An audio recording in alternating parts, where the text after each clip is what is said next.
c'est-à-dire dans le cadre de Préventica, autour du thème excellence opérationnelle, et donc autour du thème qui est comment garantir finalement l'excellence opérationnelle sans sacrifier la préservation du capital humain, d'une part la prévention, et donc comment optimiser finalement et maîtriser les risques dans cette optique de meilleure prévention et de pilotage de la prévention. Donc on a eu hier et aujourd'hui 3 tables rondes avec 3 fois des vedettes différentes. Donc la première était hier sur l'innovation et capital humain par le biais des data, notamment des data ergonomiques. Et donc starring Pierre Plantard qui est ici et qui prendra la parole tout à l'heure sur le différent comment est-ce qu'on peut avoir comme regard sur les questions de maintenance. Donc ça c'était hier, pareil, le deuxième était plutôt sur des équipements, cette fois-ci sur des équipements qui vont permettre comment intégrer ça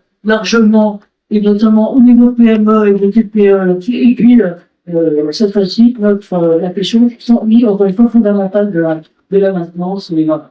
Alors je vais vous présenter nos oratrices et nos orateurs. Alors j'ai hésité à mettre les parents avec les bons hommes en tout petit, mais je me suis dit que ça ferait des surenchères féministes et que peut-être pas très bien vu, surtout nous laisse quand même quelques messieurs ici. Donc tout le monde a droit à des photos de taille égale, et donc on est dans une configuration que nous on appelle du mix forum, et qu'on a développé en fait depuis plusieurs années. L'idée toujours étant d'avoir non pas une parole descendante d'experts qui viennent vous dire, tel le Deus Ex Machina, pour ce qu'il faut faire de bien, de plutôt d'avoir des paroles du terrain, des paroles du terrain qui parlent leur expérience et leur expérience concrète et quotidienne, comment du pilotage de la prévention peuvent nous éclairer et apporter des exemples figurants. Et pourquoi forum? Parce qu'il n'y a pas un exemple et une vérité révélée. Il y en a toujours plusieurs, et donc on aura 2 exemples plus 2 autres. Donc il y a là, donc voilà. Donc la première c'est Géraldine. Donc Géraldine Réal, donc il faut que presque de la presque non, parce qu'elle Géraldine, alors elle, et d'ailleurs Delphine aussi, elles ont le double caractéristique de venir de la maintenance et de s'occuper de prévention.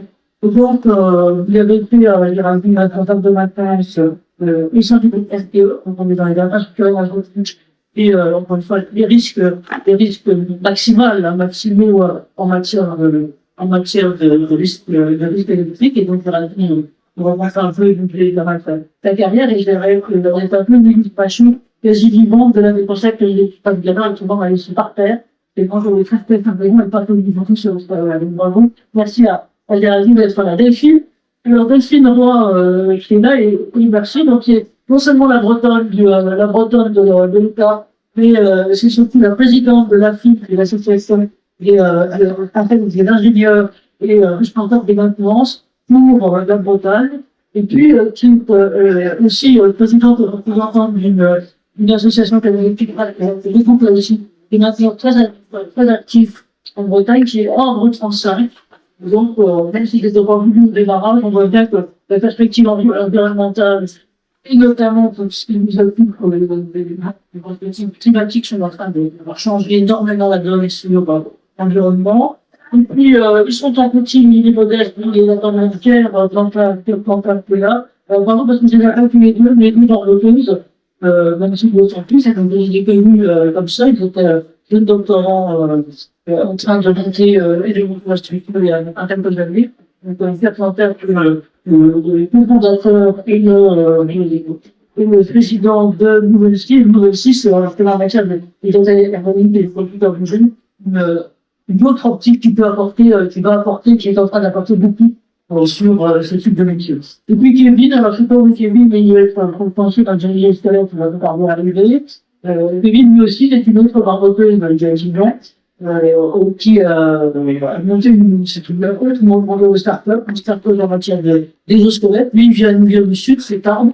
Donc, Human Mechanical Technology, conçoit des exosquelettes, et je vais dire aussi bien pour les grandes structures. Lui, il présentera aussi l'avantage pour nous d'avoir équipé en France, en Europe d'ailleurs, le plus grand nombre d'opérateurs de maintenance avec des exosquelettes, et c'est l'exemple de la RATP. C'est des maintenances tout à fait différentes là, mais c'est intéressant de regarder aussi ce type d'exemple. Et puis moi-même, moi je m'appelle Anne-Marie Leveuve, donc j'ai monté il y a 20 ans, parce que maintenant, parce qu'il y aura 20 ans à la fin de l'année, le Cercle d'entreprise et santé, qui est une association, j'allais dire d'intérêt général, pour éclairer l'avenir de tout truc, c'est l'avenir de la relation au travail, au spectre de la santé dans tous ses états. Il a monté cette association justement parce qu'il y a 20 ans, les questions de santé dans le travail étaient très très vues réglementairement. C'est-à-dire on ne voyait pas du tout d'abord les questions de santé mentale, de santé sociale, n'existait pas, et je me dirais bien dire que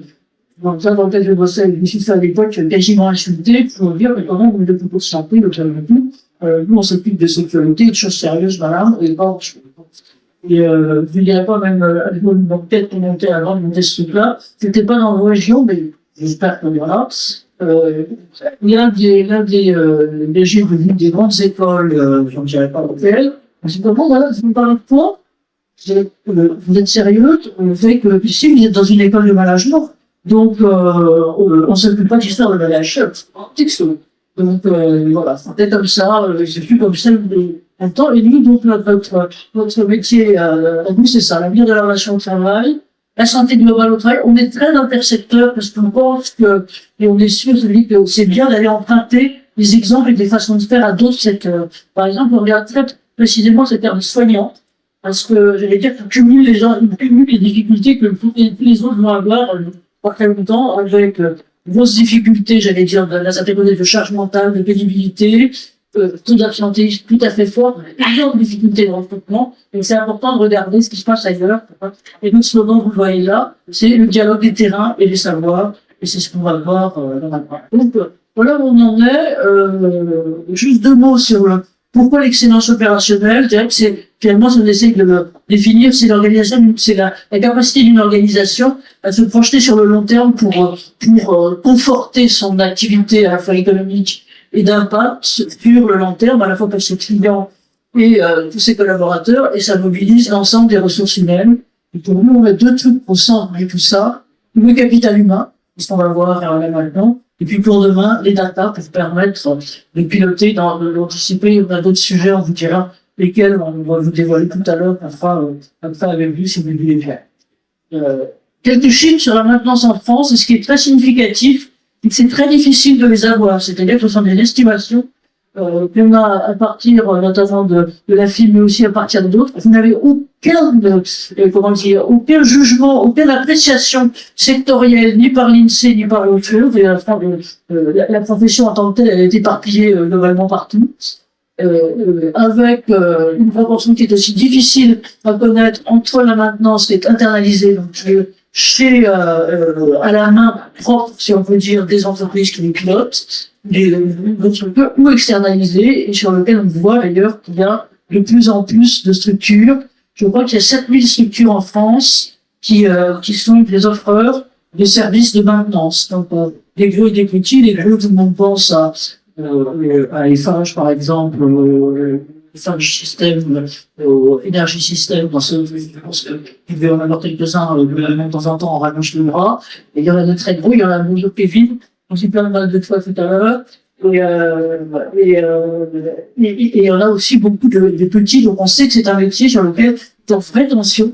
Donc là, on va continuer, nous, à travailler ça là-dessus, à partir notamment d'un centre de formation d'apprentis en région Île-de-France, de ce côté-là, parce que l'un des constats des choses d'entreprise climat, c'est qu'ils n'arrivent pas à trouver des techniciens, et quelquefois les formations officielles par obligation nationale, c'est malheureusement complètement ça. Donc voilà, ce que je vous donne aussi là, qui est intéressant, mais qui est une enquête qui date, d'un petit moment, qui est possible que les choses aient bougé là. C'est une enquête donc, qui avait été faite par la FIM il y a une bonne quinzaine d'années. 62% des 2500 interrogés disaient qu'ils jugeaient leur métier pénible. 61% disaient que leur métier était dangereux ou très dangereux, donc vraiment exposé au risque. 75% salissant, et que 53%, et donc vous voyez le lien avec le capital humain et notamment le vieillissement partout en France, que 53% d'entre eux, à l'époque, ne se sentaient pas aptes à poursuivre leur activité après 60 ans et quelquefois bien avant. Donc, on voit les difficultés qu'il peut y avoir. Et là, je vous cite ça parce que c'est la citation suivante. Les métiers de maintenance opère sur une ligne de crête, ça veut dire une ligne de crête permanente entre anticipation, que vous faites constamment, et urgence, et les fameuses avaries qui nous surviennent sur le poil quasiment tout le temps, je veux dire, avec l'hiver passé, entre procédures, notamment quand on travaille avec des risques électriques ou des risques très importants pour nous, et en même temps faire face à l'imprévu, comment est-ce qu'on fait pour faire tout ça, et encore une fois pour montrer que sur le fond, ce sont des métiers essentiels parce que c'est eux qui garantissent la continuité des systèmes dont on dépend tous les jours sans le savoir, mais ça va depuis l'alimentation en eau, bien sûr, l'alimentation en électricité, mais quand vous prenez l'avion, c'est la même chose, vous vous rendez pas compte de tout ce qui est, j'allais dire, les rampants militaires et qui font là, et donc ça, c'est la responsabilité qui est silencieuse et qui est très importante, et que, finalement, peu de métiers, et c'est peu connu, et c'est pour ça qu'on a pris ça, c'est plus connu, donc on y va grâce à vous, voilà. Donc, voilà notre truc, et nos choix d'exemple ce matin, autour toujours de l'idée, la prévention, c'est un levier d'expérience et surtout d'excellence opérationnelle, avec d'un côté les infrastructures énergétiques et de l'autre côté les infrastructures aéroportuaires. Et vous êtes en train de me dire, la mère Marie, elle est vachement bizarre, pourquoi est-ce que on a un piano sur des pylônes? Et bon, pourquoi est-ce qu'on a un piano sur des pylônes? Je vais vous dire ça, c'est un exemple que j'ai emprunté au Canada. Au Canada, il y a maintenant de plus en plus souvent ce qu'on appelle des tempêtes de verglas. C'est-à-dire que c'est des espèces de, une sorte de tempête de gel très très important. Et la pression sur un câble équivaut, d'après leur image, à un piano à queue sur un câble. Donc, vous voyez les conditions dans lesquelles ils travaillent. Alors voilà, Géraldine, c'était pas Géraldine sur ses câbles, mais c'était le piano de Géraldine sur sa sonate. Et puis les films, donc pour un film Bretagne et 1,35, donc là, on est sur les métiers des rampants, en fait, si on peut dire, dans les aéroports, les métiers essentiels, c'est grâce à ça que finalement, on arrive tous à bon port, globalement, quand on voyage, et Dieu sait les difficultés de maintenance, et les enjeux de maintenance qu'il peut y avoir. Je pense que vous avez tous en tête les quelques accidents qui peuvent paraître un peu terribles qu'il y a eu mondialement, et notamment, je ne sais plus où il était, il a où le PDG de Total a perdu aussi quelques années, Marcheville, et qui en gros était là, une question de position. C'était une question de position avec, je crois que c'était un véhicule autonome qui est, les risques sont extrêmement présents, et extrêmement forts. Et pour donner, alors c'est juste pour nous mettre un petit peu de pression, Géraldine, voilà. Alors, ce sont des statistiques des États-Unis. Donc, encore une fois, on les regarde quand même. C'est que, on sait, par exemple, ils ont noté, parce que c'est des choses qui sont suivies de très près, qu'on a, je crois que c'est en 2 ans, eu 59% d'accidents mortels du travail à cause notamment des changements climatiques et donc de la pression qu'il y a là-dessus. Ils ont eu un moment, je pense que vous avez eu, on nous parlait de l'exemple de l'ANIE tout à l'heure, mais il y a eu à un moment, je sais plus, c'était une très grosse tempête en guerre entre les États-Unis et le Canada, et là, sur plusieurs États, et donc sur 2 pays et sur plusieurs États, pendant 6 mois, ils ont mobilisé 200 000 personnes pour rétablir des lignes qui étaient complètement fatiguées. Donc ça, c'est récent, mais on voit ce genre de phénomène, ça participe de plus en plus. Voilà, donc...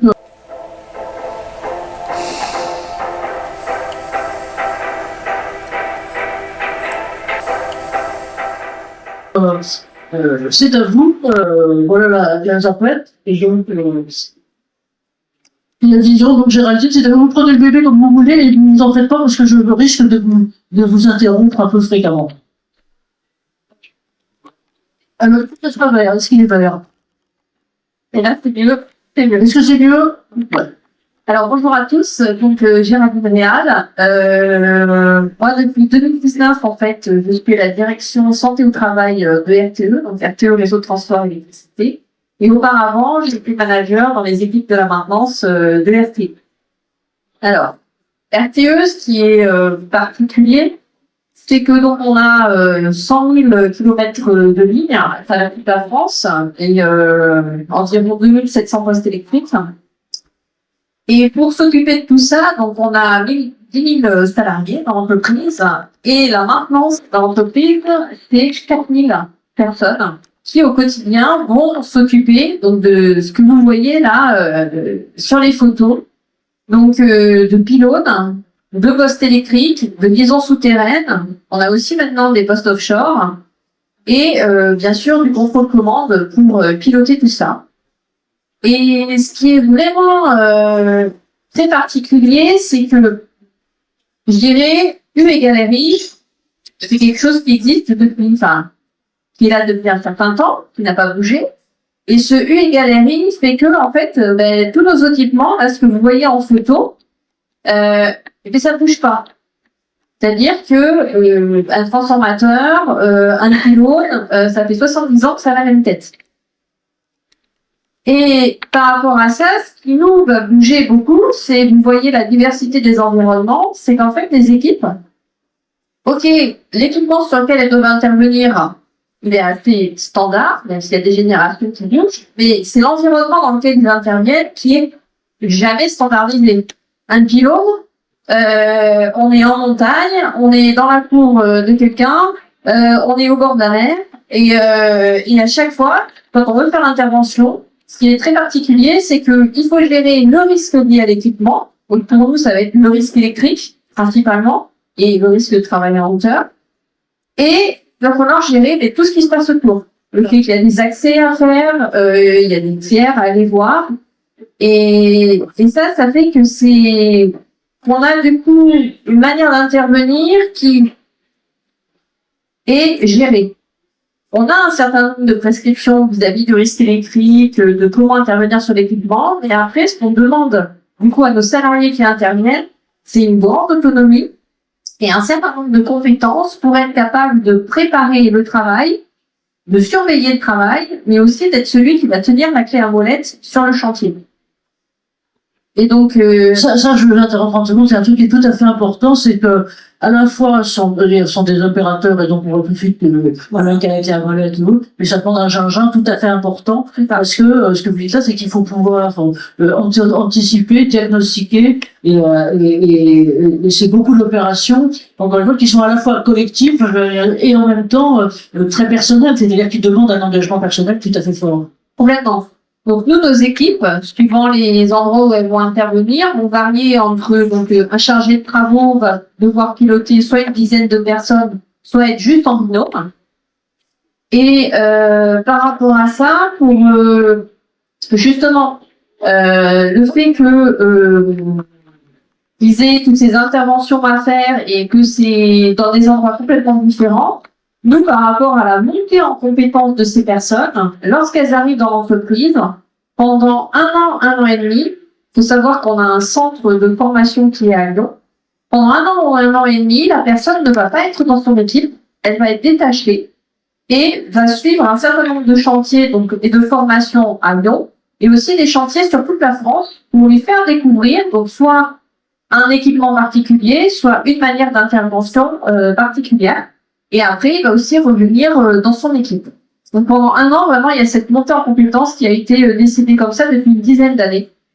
Et qui est très important, qui est très exemplaire, pardon, mais c'est frappant parce que à la fois c'est l'intensité de la formation, mais c'est au-delà de ça, c'est vraiment l'intensité, j'allais dire, des compétences, donc de l'acquisition des connaissances et surtout de la connaissance du terrain, de la connaissance des terrains et de leur diversité, et en même temps l'acquisition de réflexes, voire de réflexes quasiment collectifs face à des situations qui changent tout le temps. C'est ça. Alors tout c'est génial, je dirais, ça donne vraiment envie de bosser chez vous, pardon, mais Et du coup, par rapport à ça, ce qu'il faut savoir, c'est que dans le quotidien des équipes, donc ils ont une maintenance préventive à réaliser, donc toutes les X années, tous les X mois, ils vont devoir passer sur les équipements.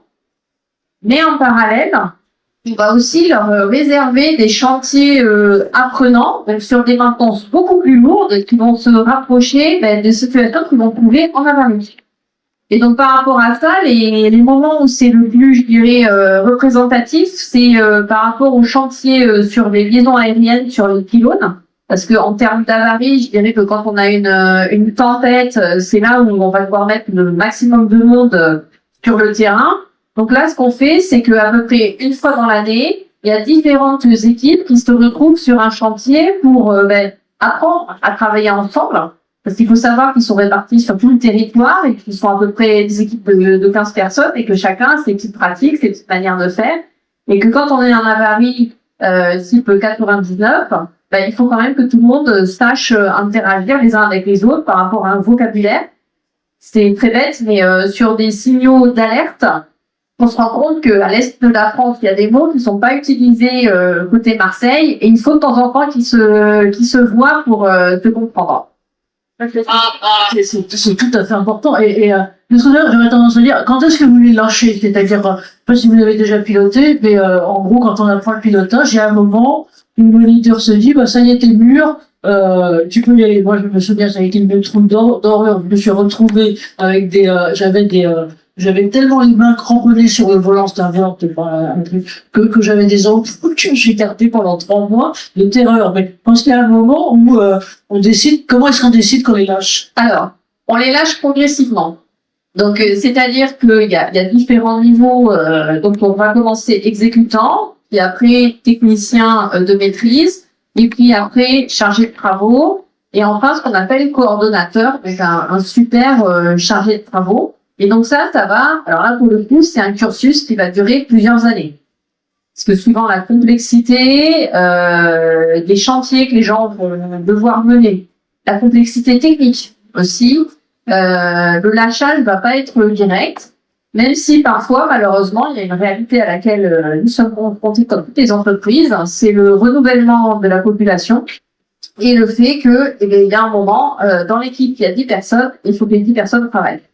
Donc ça, il y a tout un équilibre qui est, je dirais, quotidien pour arriver à faire en sorte que les gens ne soient pas mis en difficulté par rapport à la tâche qu'ils ont à réaliser, mais tout en pouvant réaliser la tâche.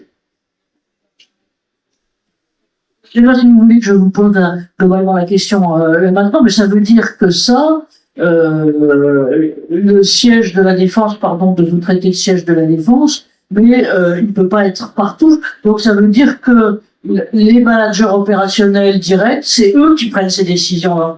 C'est pas les gus là-haut, enfin, non. Nous, vraiment, il y a une véritable autonomie par rapport au manager d'équipe pour savoir à quel moment il va mettre son gars sur tel ou tel poste. Et par rapport à ça, donc la structure donc d'une entité, il y en a 30 dans toute la France, ça va être donc 4 ou 5 équipes qui vont être managées par une équipe de direction. Et vraiment, on est sur sur une centaine de personnes. Donc, on est sur, nous on appelle ça nos PME, qui justement prennent ce type de décision opérationnelle, de savoir à quel moment ils n'interviennent pas. Et côté des RH, pour eux, c'est complètement, enfin voilà, c'est pas un champ sur lequel ils travaillent. Mais ce qu'on sent aussi, c'est qu'il y a une capillarité finalement très profonde entre le métier, j'allais dire opérationnel concret, quoi, d'intervention, de maintenance, en l'occurrence d'intervention, et la dimension prévention, la dimension réflexe, santé, sécurité. Est-ce que vous pouvez nous en dire un peu plus, et puis Delphine, vous me donnez des coups de pied quand il faudrait que je vous passe la parole. Par rapport à la prévention, nous, la volonté, c'est pas de faire la prévention en plus du geste métier. Non, c'est vraiment de faire en sorte que le geste métier soit fait en sécurité. Et du coup, par rapport à ça, ça veut dire que les formations que l'on fait, en fait, on va pas avoir forcément des formations dédiées à la sécurité, mais on travaille donc avec notre centre de formation pour que dans les formations qui font sur le geste métier, justement, les aspects sécurité soient directement intégrés. Donc ça, c'est une première façon de faire. Ou alors par rapport à des démarches que l'on souhaite déployer côté direction santé au travail. Donc on en a une sur les pratiques de fiabilisation, c'est-à-dire comment je mets en place le point d'arrêt, comment je mets en place un briefing. Là, on a plutôt laissé la main à chaque métier, chaque région. Chaque métier, chaque région, en fait, pour donner des exemples qui soient faire des animations au plus près des équipes concernées avec des exemples qui concernent l'équipe et des exemples aussi qui concernent la région pour vraiment que les gens soient embarqués dans la diffusion de ce type de pratique. C'est une approche qui est complètement intégrée, en fait. C'est complètement intégrée, métier, territoire, parce que, on imagine bien que vous me disiez, c'est que, même ne serait-ce que pour l'entretien courant, je pense, on va pas parler tout à l'heure des crises, mais pour l'entretien courant, il est clair que des pylônes au bord de la mer et des pylônes dans les terres, c'est pas le même degré de corrosion, c'est pas le même type de risque, et donc, il y a une intégration totale là-dedans. Et alors oui, parce que je voulais dire, c'est qu'en préparant pareil, en préparant notre table ronde, moi j'aime bien toujours regarder ce qui se passe un peu ailleurs, c'est-à-dire notamment à l'étranger là-dessus. Et ce que j'ai trouvé, ce que disait, on échangeait avec des films tout à l'heure là-dessus, ce que j'ai trouvé le plus intéressant, un jour il faudrait qu'on essaye d'en faire venir, c'est le Japon. Au Japon, la culture de maintenance est tellement intégrée que il y a presque aucune mainteneur en tant que tel. C'est-à-dire que n'importe quel opérateur, il est complètement formé à intégrer cette culture, globalement cette culture à la fois de culture de la prévention et culture de la maintenance. C'est vraiment les deux. Ce qui fait qu'il n'y a plus de mainteneur, il n'y a pas tant que ça de préventeur parce que c'est continu. C'est globalement continu et c'est avec vous, d'un certain côté, le seul pays que j'ai trouvé de façon aussi exemplaire là-dessus et c'est dans l'activité industrielle, de service et dans l'entretien, je vais dire quasiment de l'activité de bureau. Hein. Voilà. Donc ça, je vous filerai ça si ça vous avec plus de ce côté-là. Est-ce qu'on pourrait revenir avant de passer la parole à Delphine, 2 secondes sur les avaries, c'est-à-dire en gros, donnez-nous un exemple. Donc on voit bien que continuellement, finalement, tout se prépare à ça, il va faire une formation, les interventions, tout ça. Et le jour où vraiment la grosse mordue, grosse arrive, genre 99, genre la tempête de l'Allier, genre, ce qu'on avait vu avec lui aussi, c'était les incendies, dans la région, bordelaise, et donc, dans ces cas-là, en plus rétablir, enfin, la mission, c'est vraiment, vous êtes par définition une entreprise à mission, je me rappelle du pouvoir après, ça c'est, et de chercher un label, c'est une vraie définition de ce côté-là. Comment vous faites comment on réagit, maintenant ça va avoir dans cette fois-ci vraiment maintenant Oui. Donc en fait, les gens qui vont intervenir sur ces avaries, ce sont les gens qui font la maintenance au quotidien. Et donc par rapport à ça, ce qu'il faut vraiment avoir en tête, c'est que à RTE, vraiment les salariés, ils sont imprégnés de la notion de service public. Et quand l'avarie survient, il y a une émulation qui se crée, qui est vraiment, qui se sent, j'ai envie de dire, à tous les étages de l'entreprise, où il faut rétablir le courant.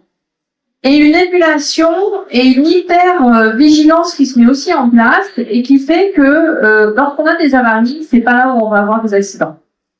Là vraiment, dans les avaries, pour moi, RTE est vraiment au top de ce qu'il sait faire. Et du coup, il y a vraiment tout ce qu'on a préparé en amont qui se met en place naturellement et qui du coup fait que ça se passe bien. Malgré la difficulté, la fatigue, les accès qui peuvent être très compliqués. Moi, j'ai eu des avalanches de pylônes, dans des pylônes qu'il a fallu réparer. Quand on a 10 pylônes qui sont par terre, ça devient très compliqué. Quand on a, par exemple, je sais pas si vous vous souvenez, il y a eu quelques années, la gare Montparnasse qui a arrêté de fonctionner parce qu'on a eu un incendie dans un poste électrique. Il faut savoir que en une semaine, on a reconstruit un poste temporaire, pour que ça passe, quoi. Et là, vraiment, il y a eu une émulation par rapport à ça. Moi, à ce moment-là, je n'étais pas sur Paris, j'étais en Normandie. On nous a appelés en Normandie pour prêter du renfort à Paris. Et tout le monde y est allé et il n'y avait aucun souci. Et tout s'est bien passé.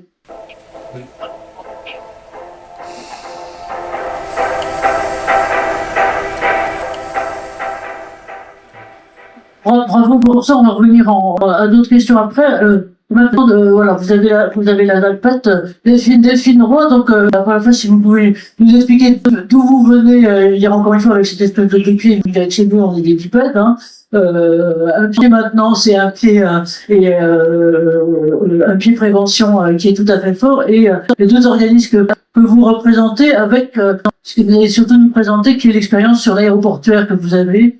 Sachant que l'aéroportuaire, j'allais dire maintenant, il y a 2 types de trucs. Il y a la maintenance des avions, c'est pas le même truc. Et la maintenance des infrastructures, et là aussi, on vit sur un peu le même genre que Jérémy. Merci, c'est à vous. Merci. Je voudrais rectifier une chose. Vous avez dit à Marie, je ne suis pas présidente de la FIM, je suis juste référente en Bretagne de cette association française des ingénieurs de maintenance. Et par contre, on assimilera. D'accord. Pardon. Je voudrais pas qu'on Et par contre, Ferrand est madame la présidente de l'Arbre 35, alors. co-présidente, hein, mais si président. Arbre 35, c'est pas du tout une asso qui parle d'environnement, hein, c'est Association des Lyon Bretagne, des responsables d'entretien. Donc c'est le vieux nom qu'on donnait à la maintenance. Et c'est une asso qui a 40 ans. Et donc là, je viens avec cette casquette-là où en fait moi j'ai travaillé pendant 10 ans en maintenance en chimie pétrochimie, donc gros risque. Et ensuite, pendant 8 ans, en tant que responsable des services techniques dans l'aéroportuaire, donc là, je m'occupe à la fois de maintenance et de travaux neufs. Effectivement, on a choisi de faire le zoom là-dessus, parce que ce sont des risques particuliers. Alors, dans un aéroport, on intervient sur des types d'équipements, je vais dire classiques, tout ce qu'il y a dans une aérogare. Donc des tapis roulants quand il y en a, des escalators, des ascenseurs, des portes automatiques, des portails. Bon, ça, c'est assez classique. Il y a rien de particulier. C'est pas là où sont les principaux risques.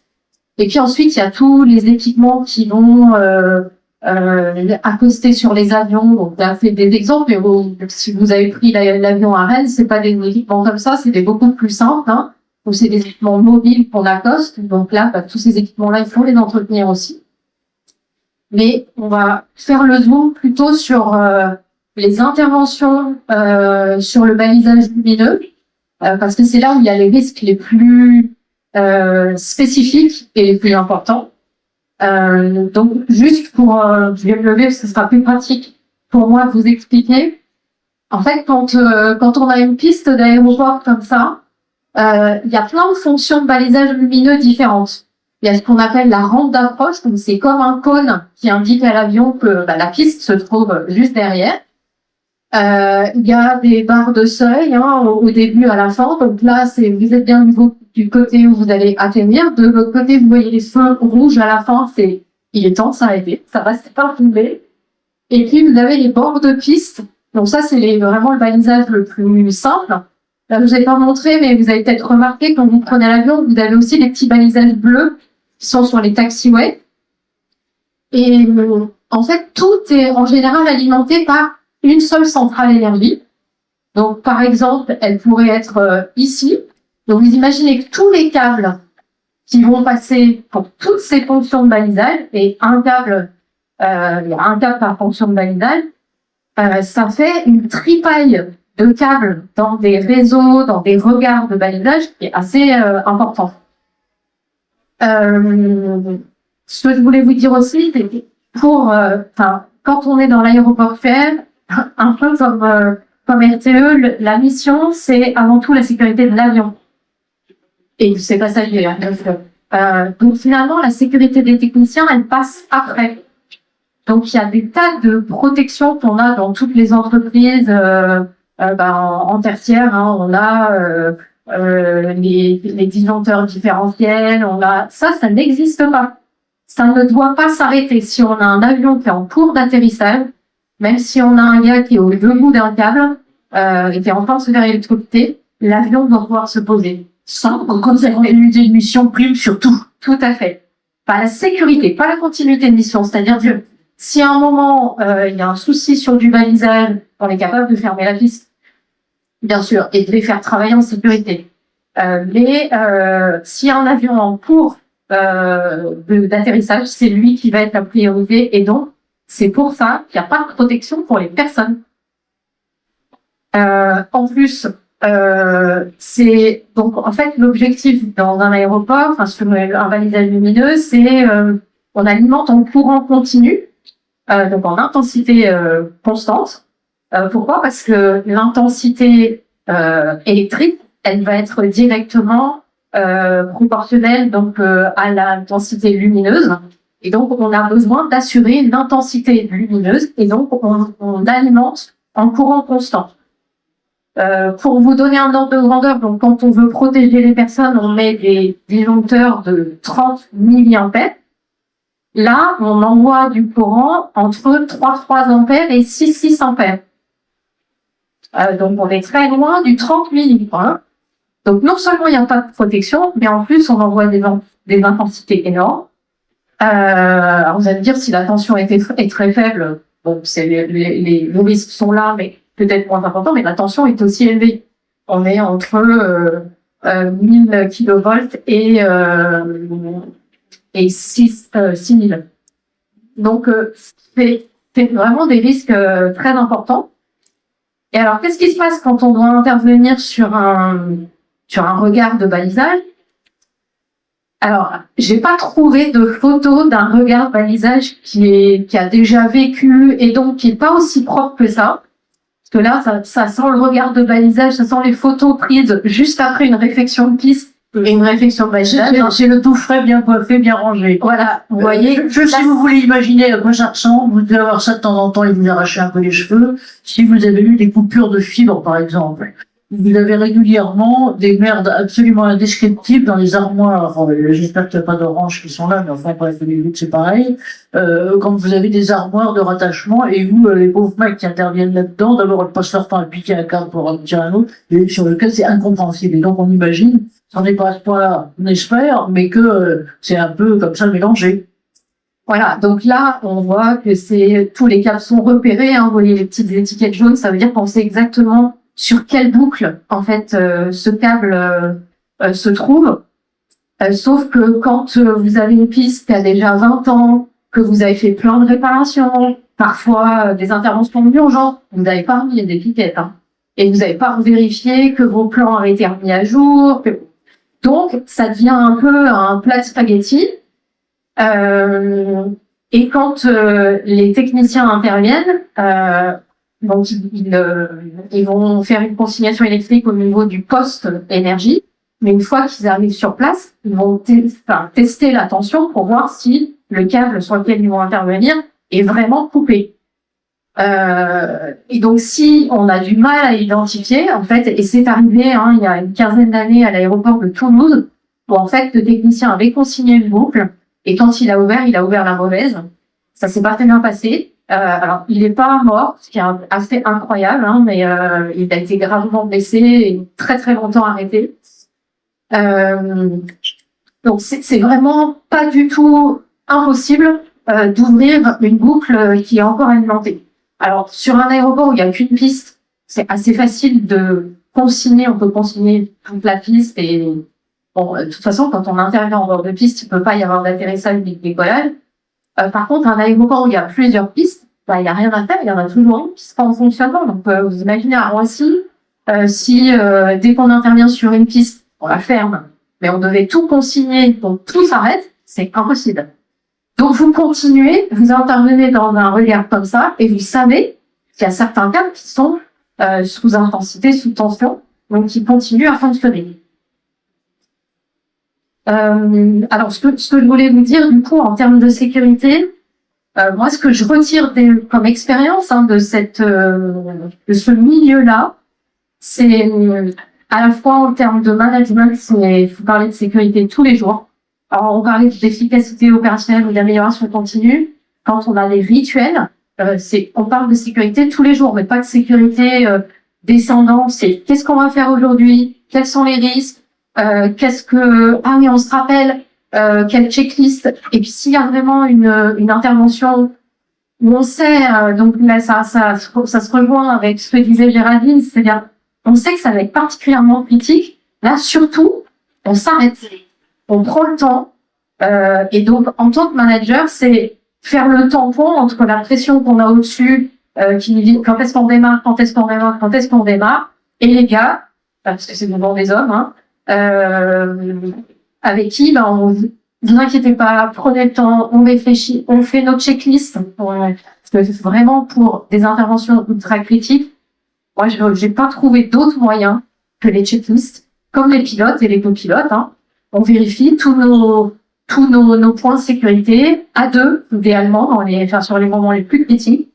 Il faut faire ça. Ok, tu l'as fait. Non, tu l'as pas fait. Bon, on le fait. Et, etc. Donc, c'est vraiment le pense-bête. Parler de sécurité tous les jours, les pense-bêtes. Et alors, en aéronautique, on a ce qu'on appelle la notion de culture juste. Alors, je commence à voir que ça se déploie dans d'autres domaines. En aéroporture, ça fait vraiment très longtemps qu'on parle de ça.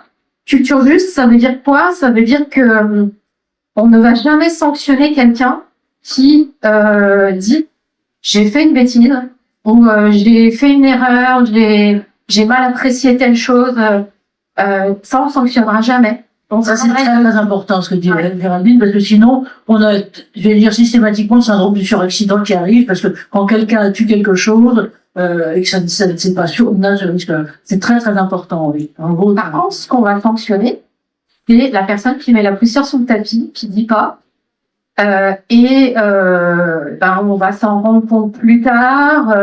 Peut-être que d'autres vont dire ah mais ça nous est déjà arrivé, on n'en a jamais entendu parler. Ça, oui, c'est un vrai problème et c'est ce qu'on veut absolument combattre dans l'aéroportuaire. Donc c'est surtout dire, co-construire les solutions et surtout ne pas mettre la poussière sous le tapis quand quelque chose ne s'est pas bien passé.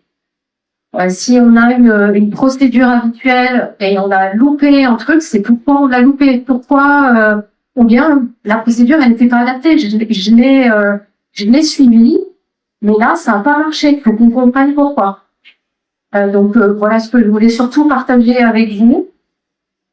Merci, parce que on va continuer avec, dans le débat avec vous tous là-dessus. Merci, c'est effectivement fondamental et on voit bien ce que vous avez acquis là. J'imagine que dans votre job et vos trucs actuels, vous continuez à appliquer ce type d'esprit, à diffuser un peu. Si vous pouviez nous donner un exemple dans un autre domaine. Alors, et puis on va se passer la parole. Je vous ai parlé de l'accident de Toulouse, parce que comment on diffuse au sein de la communauté aéroportuaire, il y a une représentation de tous les aéroports qui s'appelle l'Union des aéroports français et francophones associés, dans lesquels il y a plein de communautés techniques dans tous les domaines aéroportuaires, sûreté, sécurité, maintenance. Et donc, quand il y a eu l'accident de Toulouse, là, il y a une quinzaine d'années, moi, je faisais partie de la commission technique.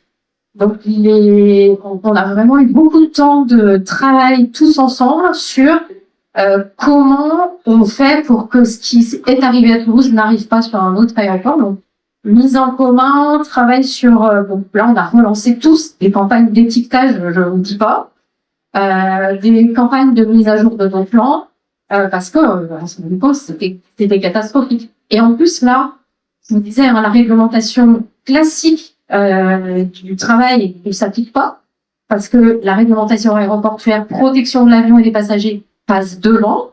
Quand l'accident est arrivé à Toulouse, ils ont vu arriver l'inspecteur du travail qui leur a dit comment, pas de protection des salariés, pas normal. Donc il a fallu se défendre, expliquer pourquoi. Ça a duré des mois pour que le dirigeant de l'aéroport de Toulouse ne soit pas incriminé de ça, parce qu'il ne peut pas faire autrement. Donc là, il y a toute une notion aussi de partage dans un même cœur de métier qui est hyper importante. Mais je sais pas si j'ai répondu. Non, mais c'est tout à fait ça, et qui est hyper important. Là aussi, j'ai regardé un petit peu internationalement comment se passaient les choses. Alors, je ne sais pas en France comment c'est, mais aux États-Unis, par exemple, alors vous avez des surveillances qui sont très importantes parce qu'ils ont eu des accidents graves là-dessus. Donc, il y a eu tout un tas de missions d'audit différentes, à la fois gouvernementales, d'État, professionnelles et autres. Et moi, ce qui m'a frappé aussi, c'est que chez eux, alors c'est une autre configuration sur le social et autres, mais les syndicats de salariés sont diligentent des audits à ce moment-là, sont systématiquement impliqués aussi dans les dialogues avec les États. Et donc ça, c'est intéressant parce que c'est effectivement à l'occasion de crise et à l'occasion de vraiment de grosses difficultés, mais ça n'est pas conflictuel, c'est systématiquement une analyse commune faite avec les représentants finalement des opérateurs et des salariés et les autres. Donc ça aussi, on regardera ça là maintenant. Alors,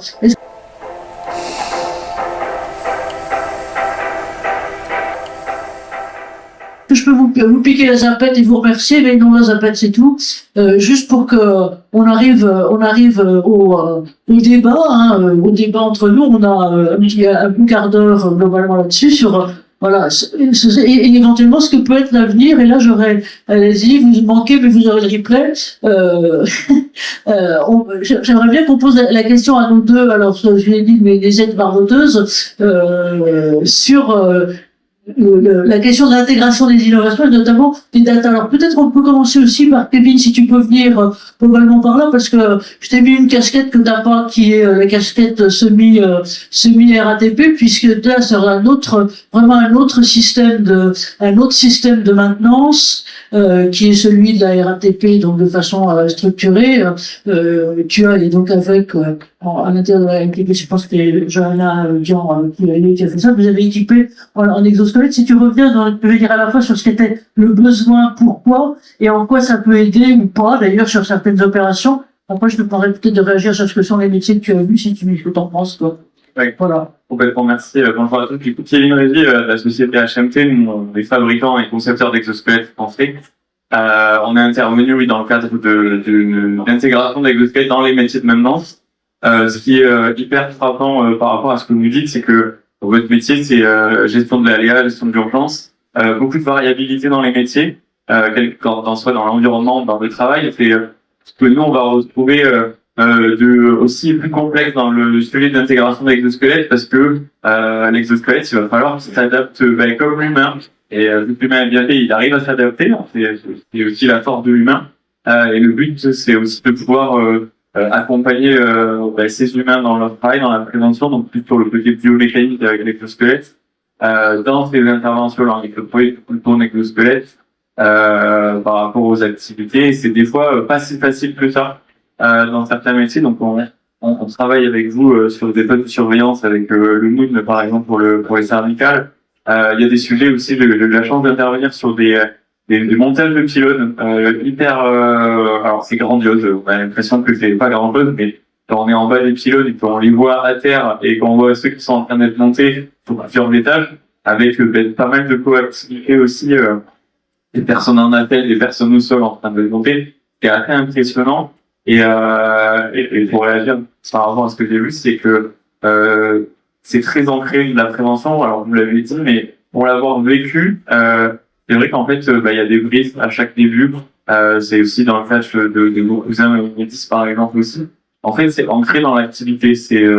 Et on le voit pas tout le temps. Dans d'autres métiers, dans l'industrie, dans le bâtiment, ça peut être le cas, mais là, c'est vraiment ancré dans toutes les interventions et c'est assez bluffant.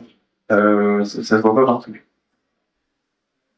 Ça va nous faire rougir, Géraldine, mais moi j'ai été bluffé de la même façon. C'était juste incroyable de la façon dont c'est intégré et puis de la façon dont ils font lutter pour ça. Merci Kevin. Maintenant, Pierre, si tu veux bien. Donc Pierre, lui, il partage, et plutôt même il a créé une de nos obsessions qui est celle des data et celle des data ergonomiques, parce que encore une fois, au CERF, nous ce qu'on croit, c'est que pour mieux piloter, il faut bien connaître, et pour bien connaître et complètement objectiver, il faut des data objectives. Et voilà, l'un des grands prêtres de la data parle sur la data ergo, encore une fois, ergonomique. Et moi, dans ma tendance naïve, initialement, je pensais data santé de travail.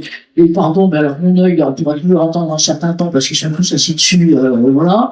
Mais l'ergonomie, ce qu'il y a de bien, je sais pas s'il y a des ergonomes chez vous, mais apparemment ils font peur à personne, ce qui est très très bien, parce que comme ça ils peuvent faire plein de trucs. Et notamment monter Kimia par exemple, et monter votre entreprise. Pierre, à toi. Merci beaucoup, et merci pour donner un peu de visibilité. Mais en fait, ce que moi j'ai retenu, et juste peut-être pour replacer, donc Movetti, on propose des logiciels qui permettent d'estimer toutes les contraintes, notamment au niveau postural, mouvement, à partir d'une simple vidéo, donc, qui est beaucoup plus simple à mettre en place, notamment par rapport à vos cousins également chez Enedis, où il y a besoin d'aller regarder comment on va faire de la maintenance en hauteur sur des espaces réguliers et autres. Et en fait, ce que je constate dans vos activités, c'est qu'il y a une variabilité, que le poste de travail, nous, la machine ne peut pas la changer, contrairement à l'industrie automobile ou autre, où on a des marges de manœuvre qui sont différentes. Chez vous, en fait, le besoin, il va être surtout sur la création d'une culture de prévention et sur vraiment la prise en compte de la sécurité, mais également, je pense, de la santé. En tout cas, c'est l'axe qui doit être pour moi le vrai axe. Et ça, en fait, ça fait écho à des interventions qu'on a faites dans d'autres secteurs d'activité très différentes. Alors le BTP, mais également l'agroalimentaire sur la découpe de viande, ou encore plus récemment avec les aides à domicile. Et c'est vrai que les aides à domicile, monitorer les contraintes, ça on sait faire. Après, trouver des aménagements chez les bénéficiaires, c'est pas simple. Et en fait, l'utilisation de la techno, elle est surtout là pour faire prendre conscience, donc avec un retour visuel des contraintes qui sont réalisées directement sur l'image, où sont les risques dans une démarche plutôt de formation. Il y a des CFA, il y a des centres de formation. Et en fait, la technologie est là comme un média qui permet de plus facilement nous faire monter en compétences, bien prendre conscience et surtout en fait d'avoir un dialogue commun autour de la santé sur des gestes qui peuvent préserver, sur des interdits, sur des charges que ne doit pas porter tout seul, porter à deux. À partir du moment où on le voit et on le visualise à partir de la donnée qui est issue de ces technologies-là, c'est très puissant et ça permet surtout d'arriver sur des axes de formation qui peuvent être derrière pour toute ta vie et vraiment en bénéfice pour le collaborateur. Merci Pierre de souligner ça. Et ce qu'on voit, ce qui est intéressant dans ce que vous disiez, dans tous les cas de ce côté-là et l'autre, c'est que c'est l'importance du travail collectif sur une dimension qui peut être une dimension individuelle. Et donc, par exemple, avec les systèmes de computer vision, vous avez un retour, vous avez un feedback quasiment tout de suite pour l'opérateur qui voit, en gros, qu'il me reste 5 minutes, qui voit les types d'anomalies de posture qu'il peut avoir, mais qui ensuite donne surtout la matière. Et quand on a des données, de larges données, on voit l'ensemble des risques, par exemple pour un poste ou un type d'activité, et on peut travailler à la fois en formation, mais aussi j'allais dire en prédictivité, c'est-à-dire où sont l'optimum ou le maximum, le risque et où est-ce qu'il va falloir mettre l'effort. Merci de souligner ça. Du côté, alors voilà, à vos questions maintenant, parce que on dit plein de trucs, vos questions, vos réactions, qui a envie peut-être de réagir sur un truc, autre chose que soulignait Pierre et qui est important, et c'est aussi pour ça que on vous a demandé tous les deux d'être là, c'est les emprunts, enfin la vision que ce que d'autres secteurs, par exemple ce que tu disais sur la DMR, donc les aides à domicile, c'est tout à fait intéressant parce que c'est un système à la fois sur des travailleurs isolés, mais sur des champs de contraintes et des environnements de travail qui n'a rien à qui est l'environnement personnel, qui est l'environnement d'un particulier, qui change toujours. Et donc, il y a le poste de travail, il est à la fois dilué partout et nulle part, comme dirait Pascal, le centre, la circonférence est partout et le centre nulle part, ou le contraire. Et voilà. Et ça, c'est très, très important parce qu'on sait que ça va se développer de plus en plus. Les questions ou des réactions de votre côté sur un secteur ou sur l'autre, voilà, monsieur, je vous apporte le micro tout de suite. Et donc, si vous pouvez le mettre sur le menton, ça me permettra de faire une photo et en même temps qu'on vous entende tous. Alors, bonjour, moi je me présente Leclerc Lucas, société Hydrachim. Et j'avais une question pour Madame Roy, notamment pour le secteur de l'aéroportuaire. Comment faites-vous pour fidéliser tous vos opérateurs aux techniciens de maintenance en sachant que du coup, la loup prime sur le humain en tant que tel? Alors, je pense que alors, je vais dire, Merci de la question difficile, c'est juste pour les 30 secondes, prendre 10 secondes à Géraldine pour qu'elle réfléchisse facilement. ce que je veux dire, c'est que déjà, jusqu'à présent, en tout cas, l'aéroportuaire faisait rêver. Donc, jusqu'à il y a quelques années, c'était pas compliqué de recruter parce que c'est le voyage, c'est hyper technologique, donc, finalement, ça attirait. Aujourd'hui, avec tout ce qu'on a en tête sur l'impact environnemental, etc., l'aéroportuaire peut-être ou l'aérien fait moins rêver peut-être, même si je vois qu'il y a encore des jeunes qui arrivent en fait quand ils voient les avions, c'est dans les yeux qui brillent. Donc il y a ce côté-là qui a plutôt simplifié l'attractivité en tout cas jusqu'à présent. Donc là je ne vous aide pas en vous disant ça parce que c'est propre au secteur.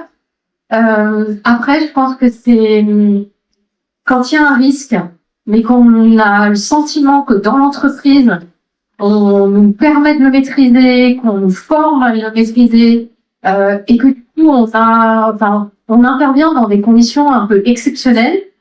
Finalement, c'est un peu ce que disait Géraldine tout à l'heure, quand il y a une situation très exceptionnelle, c'est pas là où il nous arrive des tuiles, en fait, hein. C'est plutôt quand on est dans l'habitude, dans la routine. Quand c'est exceptionnel, on va se concentrer, on va se protéger les uns les autres, on va tous y aller.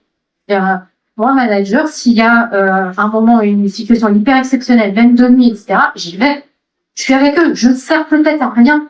Juste, je suis avec eux. Si j'essaie de garder un pas de recul, on dira, hop, là, attention, on n'a pas fait ça, ou ça va, tu veux faire une pause. Enfin, c'est autoriser tout ça, en fait. Je pense que là, il y a le côté collectif qui est hyper important, l'ambiance de travail dans l'équipe. Voilà, moi, j'ai pas d'autres recettes.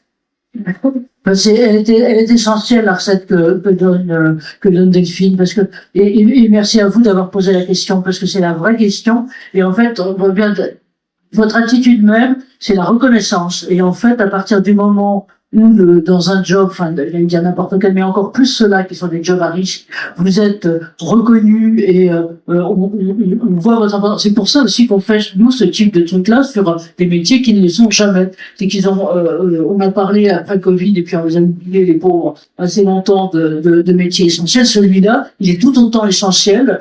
Il est tout autant essentiel parce que lui, encore une fois, on n'aurait pas d'eau, pas d'électricité, rien du tout, on se casserait la gueule partout s'il y avait tout ça. Et donc là, la reconnaissance, bravo, c'est comme ça. Je vais rajouter une chose aussi, la maintenance, en fait, quand tout se passe bien, il n'y a pas de panne, on n'en parle pas.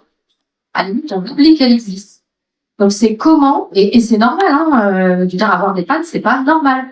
C'est vraiment quelque chose qu'on veut éviter en maintenance. Donc on va faire une préventive, etc. Mais au bout d'un moment, même vos dirigeants vous disent, mais on n'est pas trop à la maintenance, là. Il se passe jamais rien. Il se passe rien parce qu'on fait le nécessaire pour qu'il se passe rien.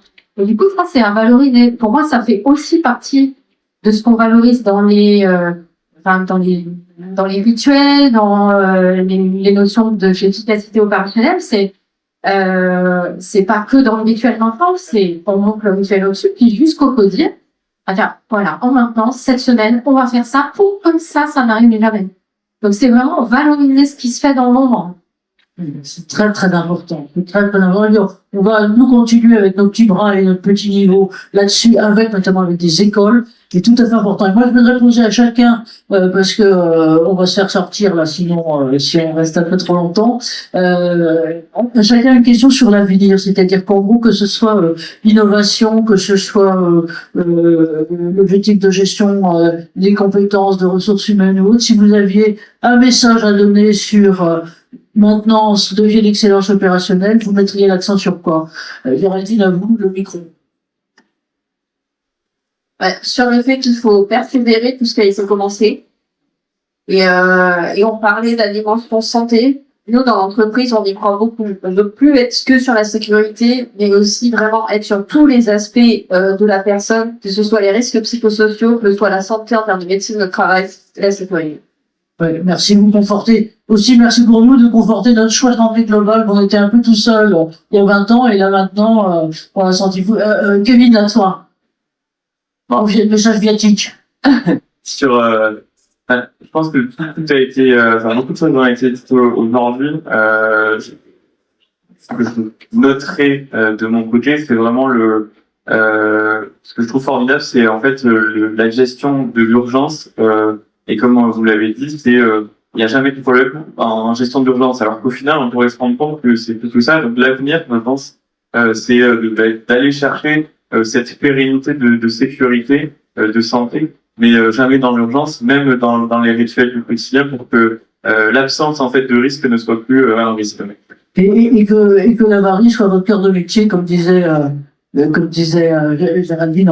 Vous m'avez, la première fois qu'on me disait, je dis c'est génial, parce qu'effectivement, tout ce que ça veut dire de travailler derrière. Pierre, à toi. Je vais être très rapide. Pour moi, côté innovation, en tout cas, je pense que l'intérêt de l'innovation, elle est surtout dans ces secteurs-là, dans l'amélioration de la culture collective autour de la santé et de la sécurité que vous avez déjà fait, mais autour de la santé comme un levier qui peut être nécessaire. Et je pense qu'il y a une très fort besoin de renforcer la culture collective, parce que je vois que c'est une force énorme dans les métiers de maintenance. Culture collective, encore une fois, à partir d'objectivation et d'une objectivation rencontre via les données. Alors, on va donner la parole maintenant, c'est Delphine, qui est à la fois la régionale, la présidente de l'association de maintenance locale, la représentante de la FIM, et tout ça, au moins, hein. À vous. Trop. Moi, s'il y avait 2 mots, ce serait management. Pour la sécurité, je pense que c'est vraiment une rotule, un verrou indispensable, à la fois pour protéger l'équipe de la pression quand c'est le moment, à la fois pour être exigeant, d'une manière générale, en termes de sécurité au travail, pour bousculer l'équipe quand ça dérape, puisque ça arrive, on est humain, et voilà. Donc, ouais, maintenance, management et exigence, je dirais. Maintenant, je vous propose que vous applaudissez, ça fait vous applaudir, ça fait merci. Merci d'être avec ce bar. Donc, prochaine étape, la semaine prochaine, normalement, vous allez recevoir tout ça. Sinon, vous tapez cerc-es.com et vous l'aurez sur vous l'aurez sur la page d'accueil du web. Un tout petit peu plus tard pour moi, parce que le temps de faire un compte rendu, moi, ça me prend un tout petit peu plus de temps, mais j'y arriverai quand même. On vous remercie beaucoup. Et donc, on va continuer là-dessus. Et donc, sur nos axes, notamment aussi, santé mentale, et ça, c'est un truc que j'aimerais bien faire un jour, on a commencé à le regarder, c'est l'importance des risques psychosociaux et des questions managériales. C'est marrant parce qu'on a fait la semaine dernière, il y a 10 jours, un truc sur le management là-dessus, et qui était comment, là, c'était un type, je dirais pas de quelle entreprise, mais c'est une très grosse, nous disant comment on peut manager des personnalités comme ça quand on a continuellement du management à risque et à haut risque dans ces dimensions-là. Donc, on va réfléchir à ça avec notre Canadien préféré, celui du verglas et du piano, que je vous montrerai tout à l'heure. Voilà, un grand merci à vous, et puis bonne suite de salon et à tout bientôt.